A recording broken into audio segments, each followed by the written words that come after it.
Ce matin circulait sur les réseaux, en ce mois de mai 2020, une nouvelle passée à peu près inaperçue. Une grande banque nord-américaine demande dorénavant à ses clients de justifier tout leur retrait d'espèces. Que ce soit 100 $, 500 $, 1000 $ ou davantage, ils doivent dire pourquoi ils choisissent de recourir aux espèces. On retrouve ici une tendance forte également à l'œuvre en Europe. On sait qu'en France, il est interdit de procéder à toute transaction en espèces de plus de 1000 €.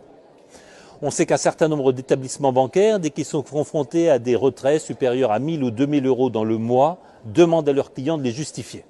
La guerre aux espèces a commencé. Elle se traduit aussi par la suppression des guichets bancaires. Essayez de trouver un guichet de retrait d'espèces ouvert à Bruxelles et vous m'en direz des nouvelles. Tout ceci s'exerce sous la pression des banques centrales qui veulent réaliser la monnaie digitale de banque centrale. Tout ceci se réalise sous la pression d'une planète numérique et digitale qui souhaite que tous les paiements soient désormais exercés par voie numérique, ce qui aura de graves conséquences. Parce que ces conséquences sont triples. La première, c'est naturellement la destruction de toute transparence. Les espèces vous permettent de procéder à des achats anonymes et en clair, de faire ce que vous voulez de votre argent. Alors avec l'argent digital, ce ne sera tout simplement plus possible. Tout achat sera tracé, il pourra être retracé dans l'histoire et il pourra être porté à votre préjudice. La deuxième conséquence, c'est un contrôle absolu par les banques centrales, non seulement du volume de monnaie en circulation, mais aussi des épargnes et des comptes excédentaire de tous les contribuables et de tous les citoyens. Ce qui signifie que la Banque centrale pourra d'un trait de plume limiter les retraits, voire limiter les volumes d'épargne et les volumes de monnaie. Il lui suffira de supprimer des signes monétaires dont elle contrôlera la totalité.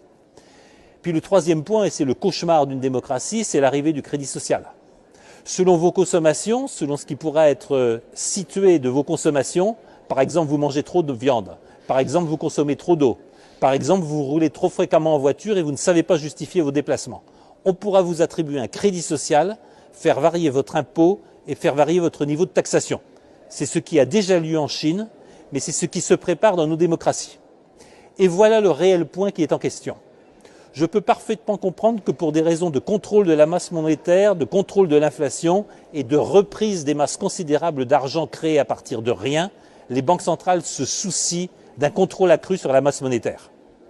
Je peux le comprendre, mais nous devons voir que ce sont nos démocraties qui sont en danger en adoptant des systèmes et des éléments techniques qui sont aujourd'hui le propre des régimes totalitaires. La propriété privée est un élément fondamental de nos démocraties. Le caractère sacré de la propriété privée et des contrats privés est un élément de base de nos démocraties libérales. Tout doucement, sous l'égide du numérique, sous l'égide de la transition écologique, sous l'égide de glissements présentés au nom des meilleures intentions, nous sommes en train d'abolir les différences qui séparent nos démocraties des régimes totalitaires.